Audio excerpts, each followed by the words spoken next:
तो फ्रेंड्स, कैसे आप सब लोग। तो फ्रेंड्स, आज मैं फिर आप लोगों के लिए एक नए टॉपिक के साथ उपस्थित हो गया हूँ। आप लोगों का बहुत बहुत धन्यवाद।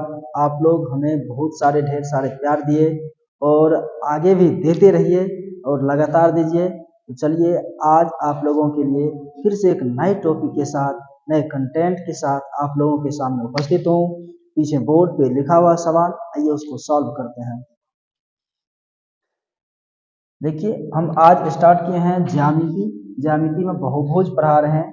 अब ज्यामिति में धीरे धीरे आपको सब मिलेगा, चाहे बहुभुज हो, पंचभुज हो, बहुभुज में पंचभुज हो, खष्टभुज हो, जो भी हो। उसके बाद त्रिभुज की भी बात करेंगे। तो आज हम बहुभुज उठाए हैं। इसके कुछ क्या कहते हैं, फॉर्मूला लिखे गए हैं बोर्ड पे, उसको भी देख लेते हैं एक बार। और उस पर आधारित, फॉर्मूले पर आधारित कुछ सवाल भी दिया गया है, उस सवाल को भी सॉल्व करेंगे। यहाँ दिया हुआ है कि बहुभुज के सभी कोणों का योग अगर हम बहुभुज के सभी कोणों का योग ज्ञात करें, तो योग हम कैसे ज्ञात करेंगे? हम ज्ञात करेंगे n-2 इंटू 180। यहाँ जो है n हो जाता है क्या? नंबर ऑफ पॉलीगॉन, यानी भुज साइड, यानी भुज की संख्या, भुजा की संख्या, चाहे वो पंचभुज हो, खष्टभुज हो, जो भी हो। नंबर ऑफ साइड, ये भुजा की संख्या हो जाता है, जो n से सूचित किया गया है। उसके बाद दूसरा फॉर्मूला भी है कि बहुभुज के प्रत्येक कोण की माप। ये सभी कोणों का योग दिया है, इकट्ठा सभी कोणों के योग को अगर जोड़ना है, हमको ये फॉर्मूला लगाना है। अगर हम बहुभुज के प्रत्येक कोण की माप, अगर अलग अलग कोण की माप पूछे कि अलग अलग प्रत्येक कोण कितना डिग्री का होगा, तो उसके लिए फॉर्मूला लगाएंगे n-2 इंटू 180 अपॉन में n। यहाँ भी n का वैल्यू वही है जो नंबर ऑफ साइड। अगला है कि बहुभुज के विकर्ण की संख्या ज्ञात करें।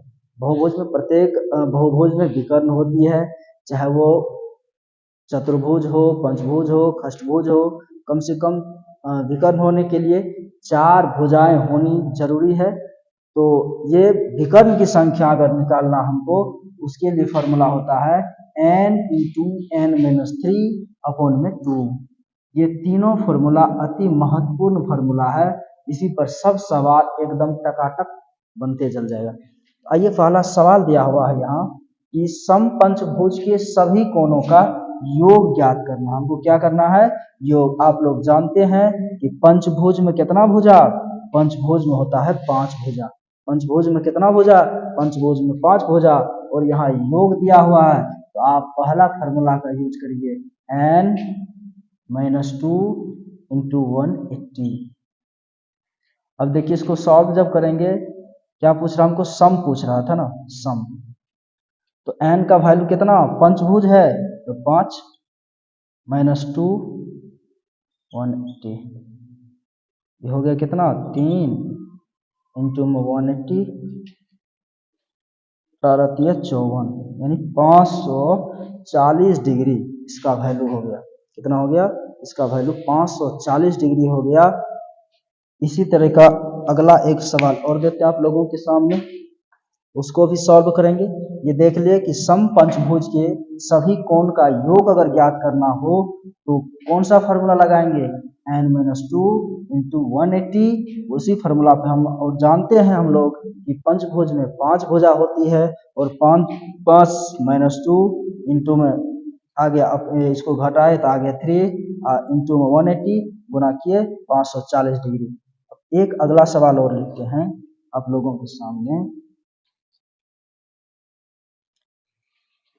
इससे पहले भी आप लोगों को अवगत होगा, अगर नहीं है अवगत, आप लोगों को अच्छे तरीके से हम समझाएंगे। आप इसकी चिंता हम पे छोड़ दीजिए। अब है, क्या रहेगा कि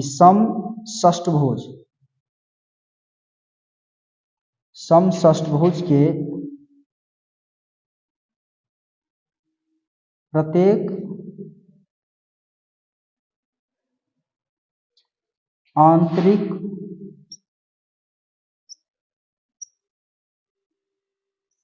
कोण की माप ज्ञात करें। यहाँ दिया हुआ सवाल में सम खष्टभुज के प्रत्येक आंतरिक कोण की माप। देखिए इसमें क्या फार्मूला लगाएंगे, आंतरिक कोण के लिए प्रत्येक कोण की माप पूछ रहा है, इसमें n-2 इंटू 180 अपॉन में n। इसी पे सॉल्व करते हैं, आइए n-2 बटे इंटू में 180 पूरे के होल बटे में n। यहाँ भी आप लोगों को पता होगा n की वैल्यू कितना है, खष्टभुज है, खष्टभुज में क्या भुजा, खष्टभुज में 6 भुजा होती है, और 6 यहाँ देंगे n का वैल्यू 6-2 इंटू 180 अपॉन में 6। इसको सॉल्व करेंगे तो हो जाएगा 4 इंटू 180 बाय 6। इसको काटेंगे तो कितना में कट जाएगा, इस बार में कट जाएगा, यानी 120 डिग्री। प्रत्येक कोण का मान जो हो गया कितना हो गया, समखष्टभुज के प्रत्येक कोण का माप हो गया 120 डिग्री। अब एक और सवाल लेते हैं, किस पे, विकर्ण पर आधारित, विकर्ण पर आधारित। उसके बाद ये तीनों क्लियर हो जाएगा। आप कहीं से भी सवाल उठा के देख लीजिए, आपको एकदम धराधर बनेगा, इसमें कोई तकलीफ नहीं होगी। आइए एक और सवाल लेते हैं हम लोग विकर्ण से, और विकर्ण के भी संख्या निकाल के आप लोगों को दिखाते हैं। दिया रहेगा कि किसी खष्टभुज में, किसी खष्टभुज के विकर्ण की संख्या ज्ञात करें, विकर्ण की संख्या ज्ञात करें। अब देखिए विकर्ण की संख्या, यहाँ भी खष्टभुज है, खष्टभुज में कितने भुजा अभी बताएं तुरंत, खष्टभुज में 6 भुजा। इसको कैसे निकालेंगे, यहाँ देख लीजिए, ये फॉर्मूला लगाएंगे तो ये हो जाता है n इंटू n-3 अपॉन में 2। यहाँ n का वैल्यू कितना, यहाँ n का वैल्यू है 6, क्योंकि खष्टभुज में 6 भुजा होती है, n का वैल्यू 6 इंटू 6-3 बटा 2। इसको काट लीजिए, 2 तिया 6 हो गया खलास। उसके बाद इसको गुना करेंगे, इसको घटा लीजिए पहले 3, इस माइनस हो गया 3, ये हो गया कितना, 3 तिया 9।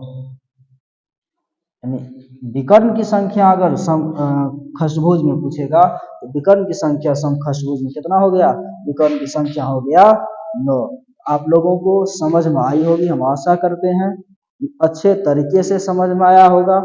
अब कितना भी विकर्ण, कितना भी पॉलीगन उठा ले आप, कोई भी भारी से भारी पॉलीगन, उसमें विकर्ण की संख्या अगर पूछेगा तो वो आप लोग आसानी से जवाब दे दीजिएगा। जैसे अगर मान लीजिए कि आयत में विकर्ण की संख्या पूछे, तो हम लोग पहले से जानते हैं आयत में कितना विकर्ण होता है, 2 विकर्ण। आइए इसको सिद्ध कर लेते हैं एक बार कि अगर फॉर्मूला सही है कि नहीं। तो आयत में 2 विकर्ण होता है, तो 2 फॉर्मूला लगाइए, ये वाला 2-3 जानते हैं। इसमें कितना, 4 साइड होता है, n का वैल्यू हो गया 4, 4-3 बटा 2, 2 से काट लीजिए 2 बार में। इसको जो अगर सॉल्व कीजिएगा तो कितना हो जाएगा, 2 इंटू में 4 में से किया 1 बराबर 2। सिद्ध करके भी दिखा दिया आप लोगों को। कोई भी पोलोगन उठा लीजिए, कोई भी पोलोगन, बहुभुज, कोई भी बहुभुज आप ले लीजिए, उसमें विकर्ण की संख्या आप लोग आसानी से निकाल लीजिए। गिनने का झंझट खत्म हो गया है। जैसे अगर इसमें दे दिया जाए तो कितना खष्टभुज है, इसमें विकर्ण ऐसे दिया रहेगा, आप गिनते रह जाइएगा, आप गिनते रह जाइएगा, ढेर सारा विकर्ण इसमें होता है, आप गिनते रह जाइएगा। इसलिए इस सब से बचने के लिए, इस झमेला से बचने के लिए आप लोग क्या कीजिए, सीधा फार्मूला का यूज कीजिए, और ट्रिक के माध्यम से आप लोग आसानी से बना सकते हैं। मैं आशा करता हूं अब आप लोग सीखे होंगे इसको, और आप लोगों से विनती है कि इस चैनल को ढेर सारा प्यार दीजिए, इसको शेयर कीजिए, सब्सक्राइब कीजिए, लाइक कीजिए, और घंटा के बेल आइकन को दबाना न भूलें। धन्यवाद।